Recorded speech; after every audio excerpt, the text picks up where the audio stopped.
Jay. On today's gardening series episode, we're going to tour the Euchee Butterfly Farm. We're going to get a behind-the-scenes look at their operations with Brandon Gibson. You might recognize him from our last gardening series episode where he talked about the pollinator bed on campus. Today we're out here at his farm and we're going to see what they're growing and how they do their farming. This is that cup plant I was telling Courtney about the other day. This is one you have at the Mvskoke College Garden that we just planted this year, and so it's probably only like a quarter of the size of what this one is. But next season, this one is going to be just even more massive. And this is one plant right here. This is not an aggregate of plants. This is one single individual plant, and the stalks and the stems of these plants are massive. It almost looks like a miniature tree. But this is that cup plant I was telling you about last week, where you can actually see the cups a lot better here, where all this water will be contained. And so each of these little cups here will be like a little water station for hummingbirds, any of these birds. Really, they'll hang out here quite frequently. And then obviously, as you can see, all the pollinators, we got some skippers, some bumblebees, I see some sweat bees, pipevine swallowtail. We have a lot of pipevine swallowtails around here just because we have a large amount of pipevine that we planted all around a lot of these buildings, and so attracting that host plant or planting that host plant for them really attracts them. And so we've had sort of a record number of pipevine swallowtails this year. Same with Diana fritillaries as well. This is about 2.5 years old now. Oh, I see. And this one particularly is from Roland, Oklahoma.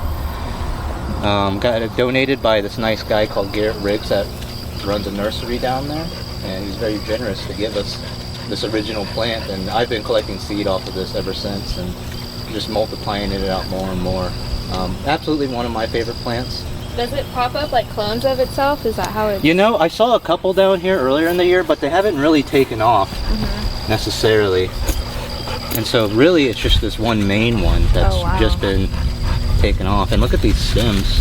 Yeah, and they got those square stems as well. Even though it's not a mint, it's still got those square stems. And so that's so interesting. Even though that these has the characteristics of a mint, it is not a mint. This is a silphium.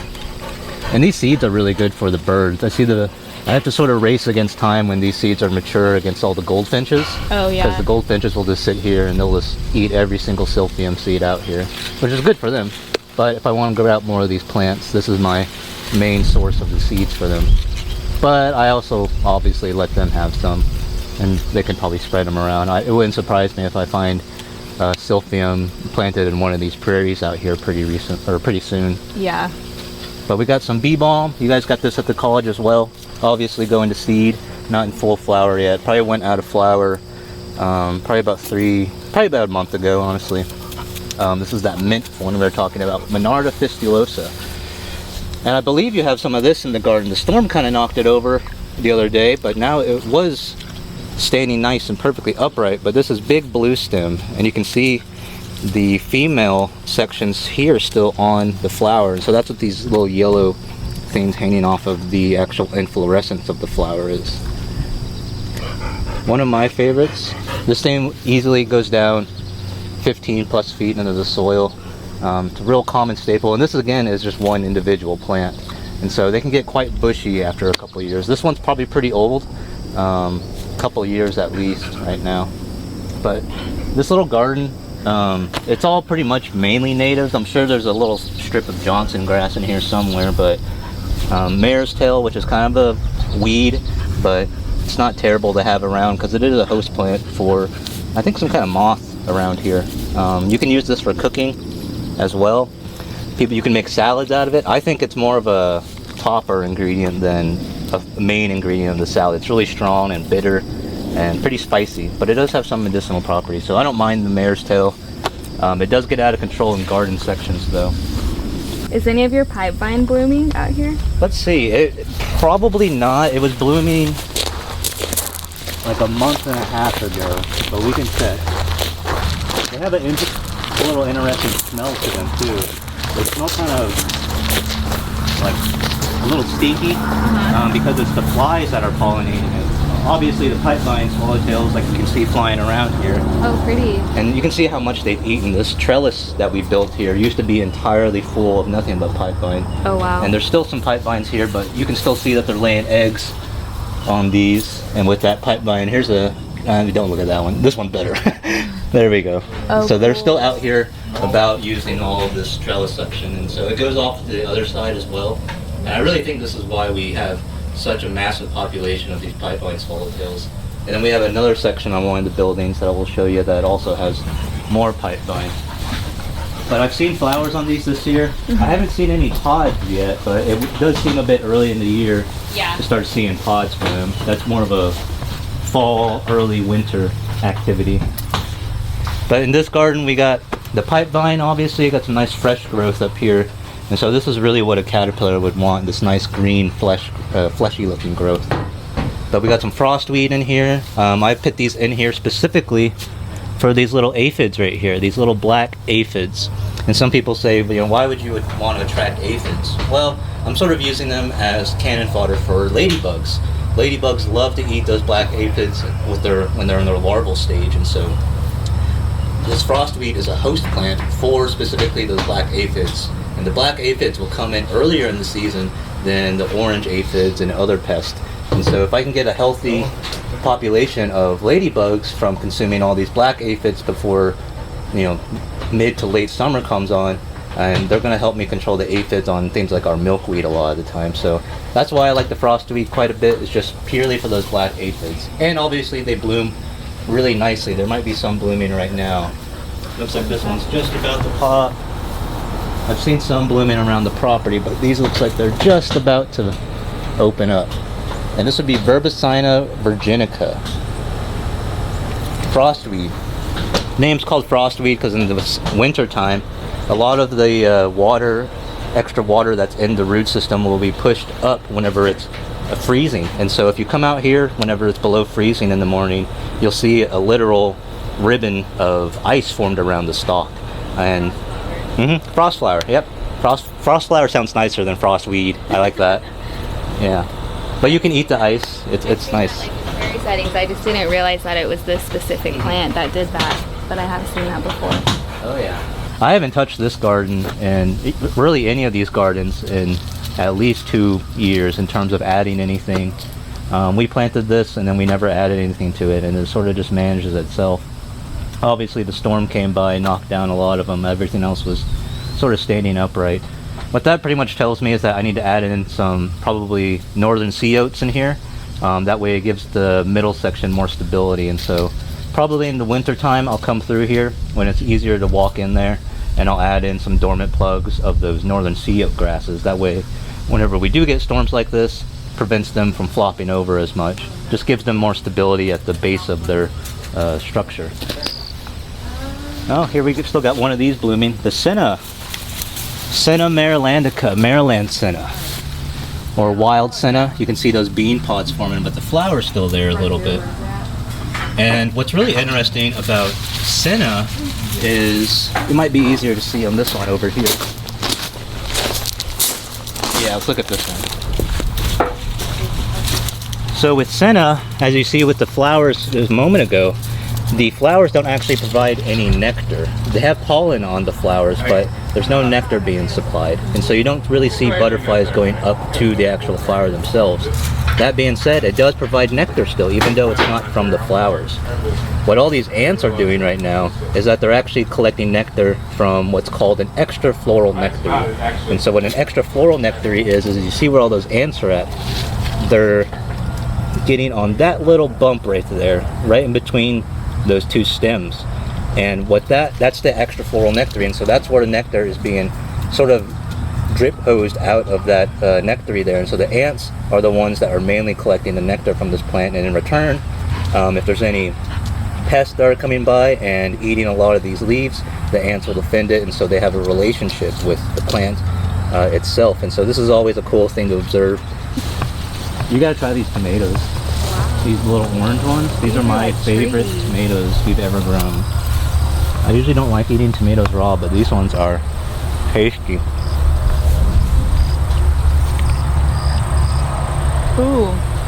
very sweet. And we do a little trick with our tomatoes here. You can see how big and fleshed out they are. Yeah. People always ask, you know, how do you get your tomatoes looking so good, especially early on in the season?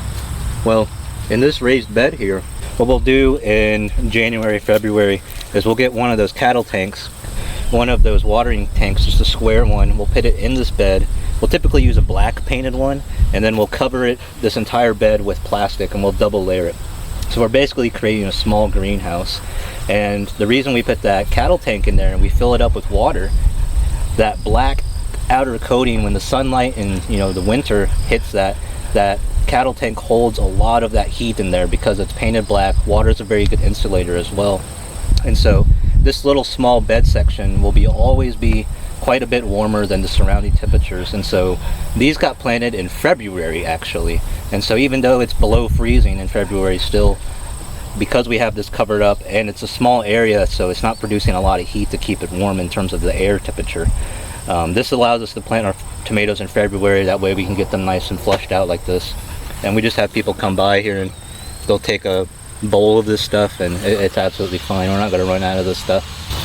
But this is also what we were talking about at the college, using these tobacco plants as sort of bait plants for those tobacco hornworms. And so we've never had any of those hornworms on our tomatoes just right there, but we have, you know, hundreds of hornworms throughout the season, but they're all concentrated on this tobacco plant because, again, that nicotine in the tomato is a lot more minute than in this tobacco plant. Nicotiana tabacum, cultivated tobacco. Nice white and pink flowers. Hummingbirds really like it. The butterflies obviously would love it. Long-tongued bees really utilize it quite a bit as well. And it's also, of course, the ceremonial tobacco. So when this dries out later on in the season, we'll take the leaves, we'll hang them up, and then we'll process that, and then we'll distribute that to whoever needs it. So that one's got a lot of seed pods on it. Yes, this thing has a massive amount of seed pods on them. And so I always encourage people, if they do want to try to grow their own tobacco, it's very, very easy. You just take one of these and let's see, oh, there's a bug on that one. I'm gonna leave that one alone. Let's see, there's an open one. There we go. So this is off of one capsule there. That's over 1,000 seeds there easily. And then so if you did 2 capsules, you know, you can just really get a large amount of this stuff. And these ones would need sunlight to germinate, and so you would want to sow these on the very top of the soil. So contrary to what we've been taught growing up our entire lives, you don't want to put every seed underneath the soil, especially with native plants. With crop stuff, it's a little bit different, but with native plants, there's a lot of different ways you can do this. And we have a tomato hornworm evidence right here. So this is the frass, which is the fancy word for caterpillar poop. And so let's see if we can find who's leaving that around here, because they're pretty cool looking.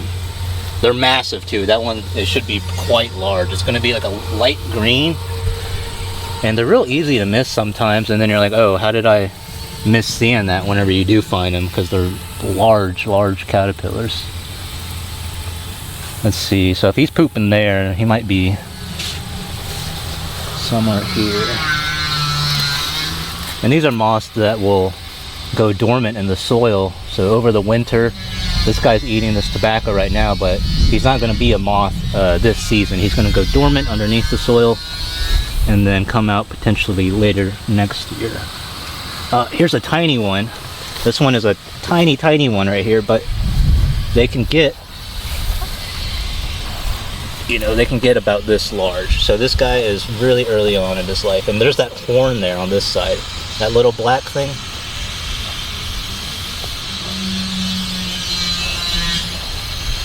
And I feel like there's a bigger one around here, because some of this frass looks a little large for him. And we have not had a great year for monarchs. We have all this swamp milkweed, and we have some tropical milkweed, but it has been a rough year. I'm hardly seeing any adult monarchs. I'm hardly seeing any caterpillars. I've only seen a few this entire season. I've seen a lot more queen butterflies than traditional monarch butterflies. We did have a species of bumblebee discovered here on this property, just in that field right there, that was thought to have been extirpated from Oklahoma for a couple of years until a pollinator ecologist from Oklahoma University came out here and did some surveys, and they were able to discover that we had multiple populations of the two-spotted bumblebee here in Oklahoma, which would be Bombus bimaculatus. And so that's really cool that we're able to host multiple populations of this extirpated, thought to be extirpated bumblebee, just because we have this prairie remnant section here that we're just, you know, letting it do its thing. We burned it this season, but other than that, there's not a lot of maintaining outside of maybe getting rid of some of the invasives like Japanese honeysuckle. But it's really a self-sustaining system that we have here, and so it's obviously being utilized by all of our wildlife as well. I've never been stung by anything while I'm out here, and I've been out doing field work for a decade now, and I've never been stung by anything because I'm out in these wild areas where these flowers are at. And as long as you have some of their food around, that's a lot more useful to them than having to pick a fight with a giant compared to them.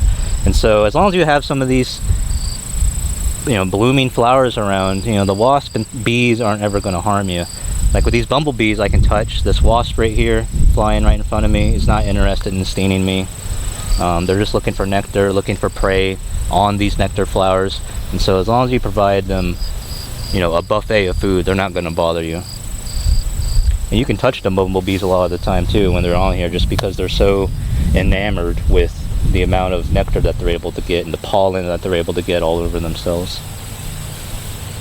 So yeah, don't be scared of wasps and bees. And it's a little messy. I've been cleaning up here the past couple days. Takes a lot of work whenever you're just kind of yourself doing a lot of it. But this is looking pretty nice in here. There's some stuff I would rather clean up. But let's look at this swamp milkweed's looking pretty nice over here. So all of this from here down to the end, these are all swamp milkweed plugs. Asclepias incarnata, and these particular ones are from just down near the gate where you drove in, but originally genetically these are from Tahlequah. From an old location I used to go to back whenever I had botany courses. So you can see the root systems are nice and robust. This one is ready to go. You got aphids on it. That's just some proof that we don't spray any herbicides or anything on it. And some people freak out when they see aphids like this. I don't worry about them ever. I don't spray anything on our plants ever, just because I know our native predators are going to come through here, like those ladybugs that we were talking about. But this one looks fantastic. Ready to go in the ground for sure. So if you're needing some swamp milkweed, I can spare some. And so all of this stuff in here, again, is collected natively from Oklahoma. I say that, and then this guy's looking right at me. This one is originally from Africa. It's just something fun I'm growing that somebody sent us some seeds of and asked if, you know, it was possible to grow this plant in Oklahoma. This is called giant milkweed. Calotropis gigantea, I believe is the scientific term. But that's just a fun one. Here we have green antelope horn milkweed. This is Asclepias viridis, and as you can see, they have a nice long deep root system, and so if you try to grow these in short containers, it's pretty much never going to be this healthy looking. So you need deep containers like this because they want to build their taproot down deep. If we had this plant as a seedling, you know, say when it was only that big, we would notice the root system could be this long, but it doesn't really turn into fibrous roots like this down here where there's multiple of them until about this point in the container. And so if we have a small container that's about that tall, there's no room for that initial root to travel down deepwards and then flay out into more fibrous root systems. And so container depth is one of the big things when thinking about native plants. And so some plants require a very deep container, but meanwhile others, you know, you can plant them just in these 50 cell ones like this. The reason we're able to grow this in here is because these plants don't have that taproot. And you can see, instead of going way deep down into the soil and then forming a root system, it forms it at the very top, because you have to think about where these plants are growing out in the wild. The one with the long deep taproot that likes to go deep is growing in very, very dry areas where there's not going to be a lot of moisture on the very top of the soil. But with this plant, swamp milkweed, it's growing in, as the name would imply, very swampy areas. And so when those seeds germinate in those ideal locations around pond edges and things like that, there's already an abundant amount of moisture at the top of the soil. And so evolutionarily, the root system has adapted to that. And so instead of going way deep down early on, it just turns into a fibrous root system early on to utilize all of that water around those local areas where these seeds are actually germinating. So you can learn quite a bit about these plants just talking about the root systems and just observing them even before they bloom. This is a cool plant. We had some volunteers from the college come by the other week, and this is the plant that they did a lot of transplanting on. So they were the ones that made all these nice trays for me. This is called frog fruit, Phyla nodiflora. And this one in particular actually is quite old. This one is... I got it in July last year, and I've just been recloning it over and over and over. And so genetically this plant is just from Lake Bixoma, 10 minutes to the east of us right now. But I love these flowers. I love the little crown of flowers. It's a host plant for common buckeye caterpillars, and so we'll have their caterpillars roaming all over this in the midsummer time. Very, very easy to propagate. And so whenever the college volunteers came, basically this is all I had them do. Take a section like this, preferably with clips or something like that, so you get a nice clean break. But just taking this open-ended here, and then just sticking that in dirt, and then ideally, if you could, get this section here and this section here, the root nodules touching soil. And so without all this other foliage there, I would have them make contact with that soil. I gave them some to take home, and just keep it moist for about a week, and this plant will root itself, send up other runners. And so it's a very resilient plant here in Oklahoma to grow, that people are always asking for as well. And I see some nurseries grow them in like little cup containers. I think this is by and far the more efficient way to do this, because you can pull these things out and basically lay them like a sod panel. It's like you're laying turf grass essentially after a few weeks with these root systems built up. Like that one there, I'm sure if we lift this one up, let's see if it all comes out nice like a piece of pie or something, or if it's still kind of, yeah, there we go. And so you can just lift this whole thing up, and then you could just plant this whole thing, or you could cut it in half, you could cut it into fourths, sixths. You can really just cut it like a pizza and then just put that all over the place. So you could have one giant section, or you can have 4 different smaller sections. You can really do whatever you want with this plant. It's a very good beginner plant. And this is a big part of what we do here. This is all the seeds that we've been collecting throughout not only this year, but last year and the year before, and possibly even years before that. And so he's going through and organizing these, cleaning these up, getting rid of as much of the chaff as possible, and then running these through our seed cleaning machine. So that way we can store these things for many generations, and then also distribute them to the tribes or the tribal individuals that are across the state of Oklahoma. And so as you can see, it takes quite a bit of work to get all this stuff, a lot of organization, but as long as you do it, like I said, you can grow these or keep these things quite preserved for many, many, many years. Let's look at, what is this? Oh, here's that tobacco plant we were looking at earlier. Look at how many seeds are in there. That is an insane amount of seeds. This would last you a lifetime, just in this little small cup. And then if you want to come in here, you can look at our seed cleaner machine, which is also another big, important part of what we do. So I don't have any seeds in here right now. Let's see, is this Delphinium caroliniatum. So this is a very fancy fan, essentially, the way this works. This is our seed cleaner machine. We got a grant for it a couple years ago, and this thing has, paid for itself within the first month of us having it because of how much time it saves in terms of man hours of cleaning stuff. So we originally sort of start using screens and sieves, and we get out as much of that as we can, but it takes a long, long time to do that. And so let's say, for example, let's just say senna. We were looking at senna earlier. Senna's got big old, large, round seeds because it's part of the bean species, or the bean family, the Fabaceae. And so we'll take those seed pods that we were looking at outside, we'll put them all in a bowl, we'll scrunch them all up, just run the seeds out of those pods, and then there can be a bunch of those extra bean pods still with the seeds. But then we just throw it in here, load it up in here, and the fan is actually going to be going upwards, and so all of the viable seeds are going to stay near the bottom of this tray. Meanwhile, all the dried leaves and the stems and the things that we don't want are all going to be a lot lighter, and so they're basically going to get blown up the tube. And you'd be amazed at how dense native seeds are. The center of a seed has a lot of weight to it because that's where all the moisture in that seed is still contained. Comparatively to the leaves and the sticks that happen to be collected with it, there's no moisture in those things. So as you can see, there's all the seeds at the very bottom, and what's really important about this machine as well is that it keeps all of the viable seeds and it gets rid of all the non-viable seeds. And so whenever bugs are predating upon a seed, they'll eat the center of the seed, and so that's where all the nutrition is at, all the sugars and the starches that they're looking for.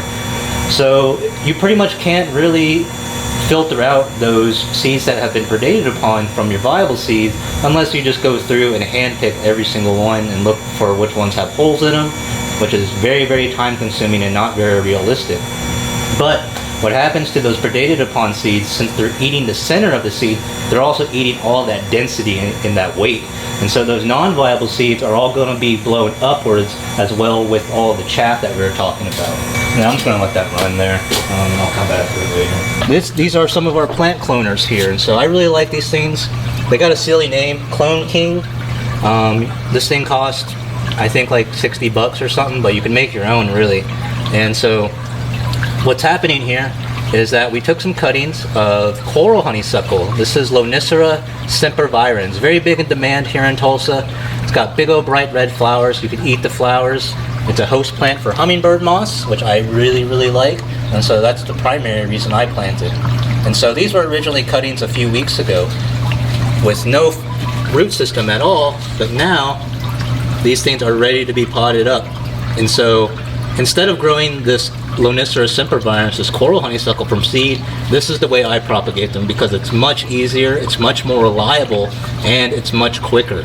These things have been in here for 3 weeks, and so this is after 3 weeks of sitting in the Clone King. So I'm really, really trying to get everybody around Oklahoma into this kind of stuff. You can also use passion flower, Glandularia bipinnatophyta, the Dakota mock vervains. You can really experiment with this. Some Monarda species you can even put in here. I've done Zizia aurorea, the golden Alexanders I've had them root. The vines work really well. Mecania scandens does really well. The flowering thoroughwort or something, it's got a weird common name. Pipevine does not work very well in this. The other yellow honeysuckle does not work well in this, and so you got to do a lot of trial and error to experiment and figure out which ones produce well. In the inside, it's nothing complicated at all. This is just a pump that it has 360 spray nozzles, and so all of these are just spraying 360 in a mist. This is just pure tap water down here. There's no additive, there's no rooting hormone at all, just from the sink. And we just leave this light on 24/7. We don't even turn it on and off, and I know from the moment I put these cuttings in here, I can come back 3 weeks later and I'm gonna have stuff like this. Thanks for coming out to the Euchee Butterfly Farm here in Bixby, Oklahoma. If you'd like to schedule a visit, you can email me, Brandon Gibson, at brandon@nativebutterflies.org.